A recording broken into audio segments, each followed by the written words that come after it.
Assalamualaikum warahmatullahi wabarakatuh. Kami dari kelompok 6 akan memaparkan materi tentang organisasi bimbingan dan konseling.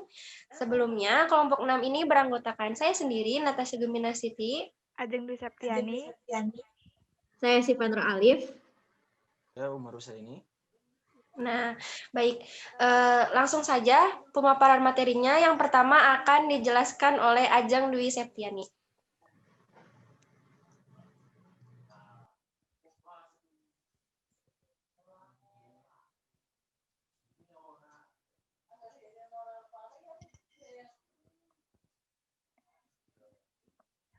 Baik, bismillahirrahmanirrahim. Sebelumnya, langsung aja kita mulai.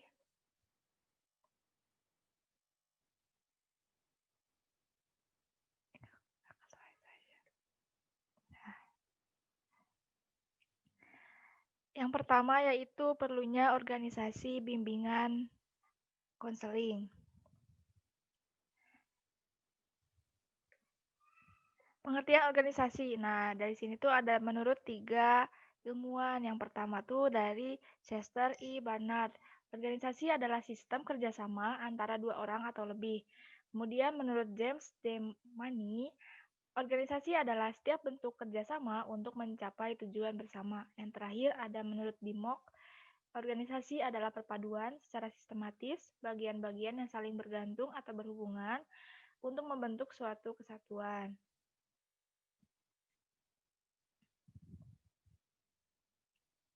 Nah, unsur dari dasar organisasi itu ada 3. Yang pertama tuh tentunya ada orang-orang yang berorganisasi, kemudian terjalin kerjasama. Nah, kerjasama inilah mereka untuk mencapai tujuan yang ingin dicapai.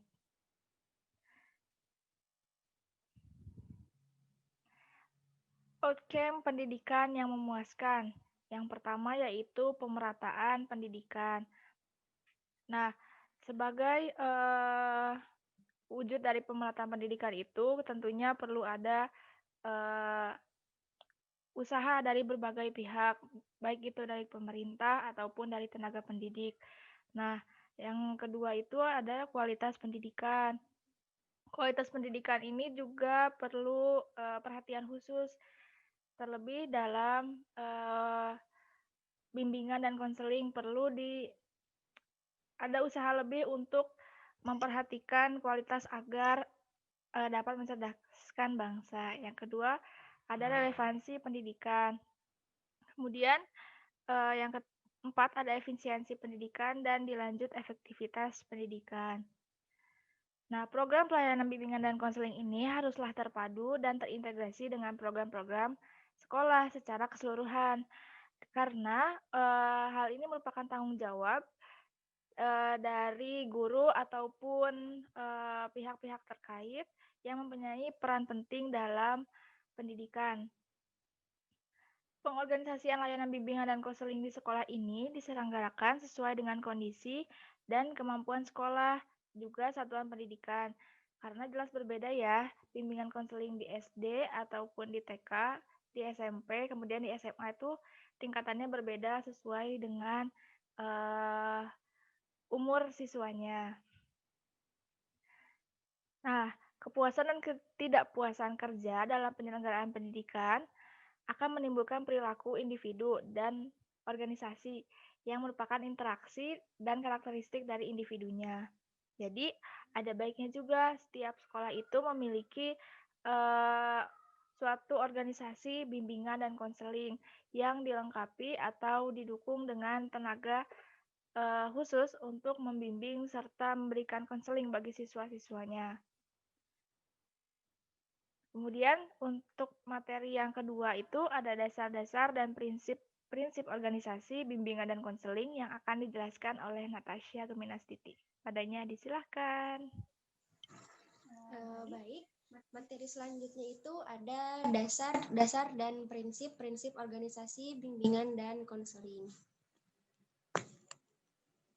Nah, sekolah ini kan adalah organisasi formal yang di dalamnya terdapat usaha administrasi dalam usaha mencapai tujuan pendidikan dan pengajaran nasional.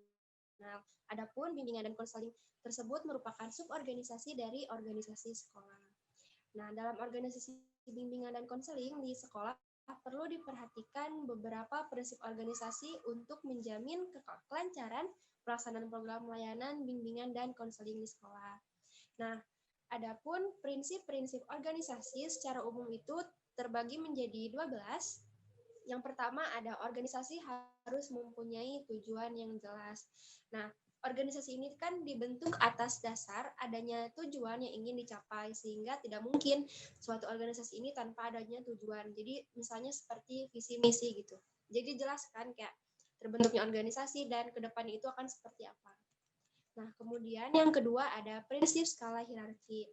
Nah, dalam suatu organisasi pastinya harus ada kewenangan yang jelas dari pimpinan, pembantu pimpinan sampai pelaksana, sehingga dapat mempertegas dalam pendelegasian wewenang dan pertanggungjawaban. Nah, dan juga akan menunjang efektivitas jalannya organisasi secara keseluruhan. Lalu yang ketiga ada prinsip kesatuan perintah. Nah, dalam hal ini seseorang hanya menerima perintah atau bertanggung jawab kepada seseorang atasan saja. Kemudian lanjut nomor 4. Prinsip pendelegasian wewenang. Nah, dalam pendelegasian ini, wewenang yang dilimpahkan meliputi kewenangan dalam pengambilan keputusan, melakukan hubungan dengan orang lain, dan mengadakan tindakan tanpa meminta persetujuan lebih dahulu kepada atasannya. Nah, selanjutnya, next. Yang kelima ada prinsip pertanggungjawaban. Nah, dalam menjalankan tugasnya, setiap pegawai harus bertanggung jawab sepenuhnya kepada atasan, pastinya ya. Jadi jelas seperti itu tupoksinya dari si anggota tersebut. Nah, lalu yang keenam ada prinsip pembagian pekerjaan. Nah, adanya kejelasan dalam pembagian tugas akan memperjelas dalam pendelegasian wewenang, pertanggungjawaban serta menunjang efektivitas jalannya organisasi. Kemudian yang ketujuh ada prinsip rentang pengendalian. Nah, ini tuh artinya bahwa jumlah bawahan atau staf itu harus dikendalikan oleh seorang atasan, perlu dibatasi secara rasional. Nah, rentang kendali ini sesuai dengan bentuk dan tipe organisasi. Jadi, setiap organisasi itu pasti beda ya, jumlah si anggotanya, tergantung dari bentuk dan tipe organisasi tadi. Lalu yang kedelapan ada prinsip fungsional. Nah, secara fungsional, tugas dan wewenang kegiatan, hubungan kerja, serta tanggung jawab seorang pegawai itu harus jelas. Pasti ya, dari yang awalnya juga tadi, yang tujuan si organisasi pasti fungsi dari tugas dan wewenangnya juga harus jelas. Kemudian, next, yang kesembilan ada prinsip pemisahan. Nah, prinsip pemisahan ini tanggung jawab tugas pekerjaan seseorang tidak dapat dibebankan kepada orang lain. Jadi misalnya tugas A itu sudah dibebankan kepada anggota A, nah maka yang harus bertanggung jawab penuh kepada tugas tersebut ya anggota A gitu. Nah, yang anggota yang lain pasti mempunyai tugasnya masing-masing. Ke-10 ada prinsip keseimbangan. Nah, prinsip keseimbangan di sini adalah keseimbangan antara struktur organisasi yang efektif dan tujuan organisasi. Yang 11 ada prinsip fleksibilitas. Nah, organisasi harus senantiasa melakukan pertumbuhan dan perkembangan sesuai dengan dinamika organisasi sendiri atau interfaktor. Dan karena adanya pengaruh di luar organisasi atau eksternal faktor, sehingga organisasi mampu menjalankan fungsi dalam mencapai tujuan. Nah, yang terakhir yang ke-12 ada prinsip kepemimpinan. Dalam organisasi apapun bentuknya, diperlukan pemimpin atau dengan kata lain organisasi mampu menjalankan aktivitasnya karena adanya proses kepemimpinan yang digerakkan oleh pemimpin organisasi tersebut. Nah, mungkin cukup sekian materi yang dapat saya sampaikan. Materi selanjutnya akan dijelaskan oleh Syifa Nur Alif.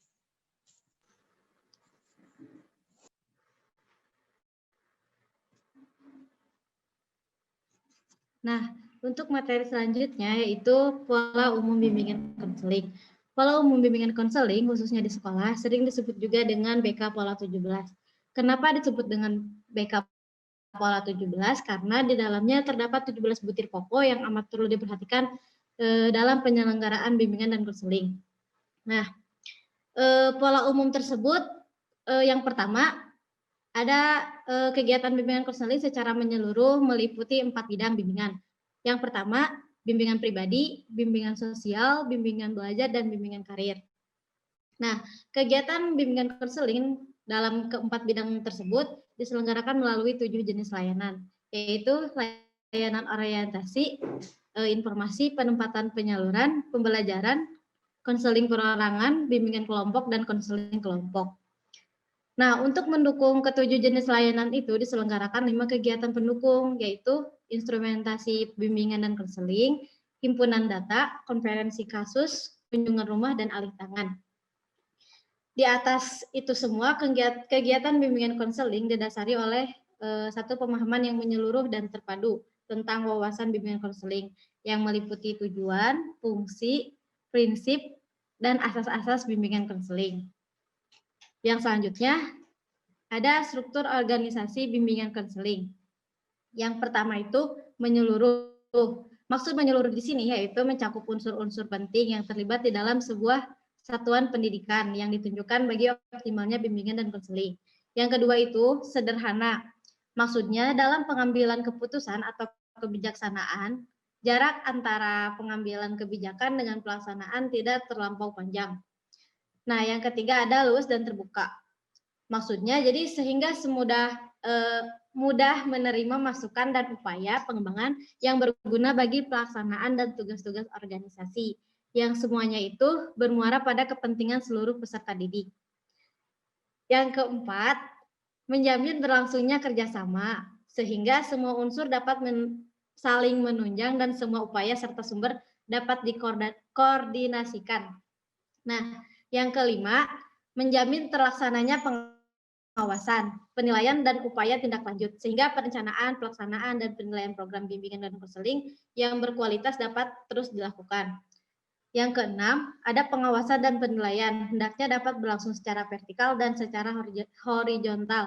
Maksud secara horizontal di sini yaitu penilaian sejawat. Yang selanjutnya, materi selanjutnya akan dijelaskan oleh Umar Husaini.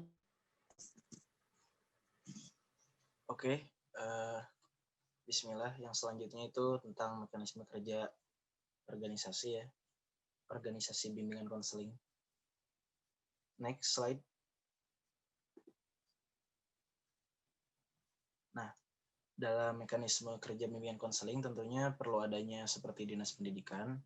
Jadi dinas pendidikan di sini itu sebagai penanggung jawab tentang bimbingan konseling tersendiri di daerahnya. Contohnya Dinas Pendidikan Kota Bandung. Nah, berarti dia di bawah di Kota Bandung itu dinas pendidikannya lah yang bertanggung jawab. Terus selanjutnya ada kepala sekolah. Nah, itu lebih kecil lagi, jadi dia bertanggung jawab atas sekolahnya. Terus konselor. Nah, konselor itu lebih kepada pekerja lapangannya atau yang mengeksekusinya. Dan ada juga guru lain. Jadi guru lain tuh dia bukan konselor tapi ikut berkecimpung dalam pelaksanaan konseling itu. Terus ada ahli dan profesional. Itu tugasnya jika ada persoalan yang tidak bisa diselesaikan, persoalan berat, nah itu bisa langsung oleh ahli profesional.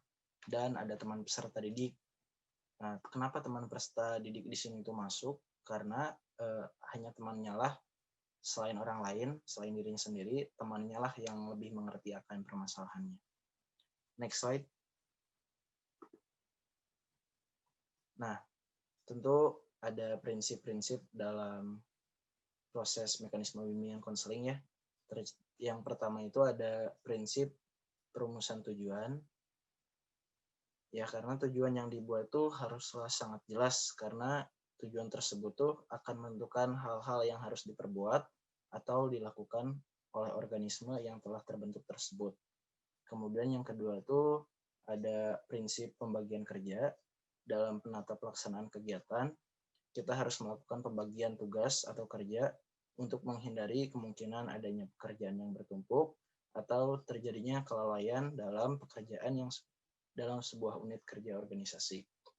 Yang ketiga itu ada prinsip pendelegasian kekuasaan atau wewenang. Nah, dalam menjalankan kegiatan suatu unit itu harus diberi kekuasaan untuk melaksanakan tugas-tugasnya agar dapat diminta pertanggungjawabannya. Nah, yang keempat tuh prinsip tingkat pengawasan. Nah, ini tuh penting karena jika sistem pengawasan tidak ada, maka tidak mungkin sebuah organisasi itu dapat mencapai tujuannya dengan maksimal. Nah, yang selanjutnya itu ada prinsip tentang manajemen. Itu perlu kita perhatikan untuk agar perhatian suatu efektivitas dalam sebuah efisiensi dari seorang pemimpin yang dapat membawahi beberapa orang yang di bawahnya. Nah, terus yang selanjutnya ada prinsip kesatuan perintah. Itu memberikan agar jelas gitu. Agar memberikan laporan pertanggungjawaban dan pelaksanaannya tuh kepada siapa gitu. Dan yang terakhir ada prinsip koordinasi. Yaitu koordinasi itu sangat diperlukan agar kita terhindar dari sebuah konflik dan mengurangi duplikasi tugas dan mengurangi juga pengangguran tugasnya gitu ya, dan memperkuat kerjasama. Nah, mungkin cukup sekian materi keempat ini. Saya kembalikan ke moderator. Alhamdulillah, pemaparan materi dari kelompok 6 telah selesai. Terima kasih kepada teman-teman yang telah memperhatikan dan menyimak penjelasan dari kami. Mohon maaf apabila banyak kesalahan. Terima kasih. Wassalamualaikum warahmatullahi wabarakatuh.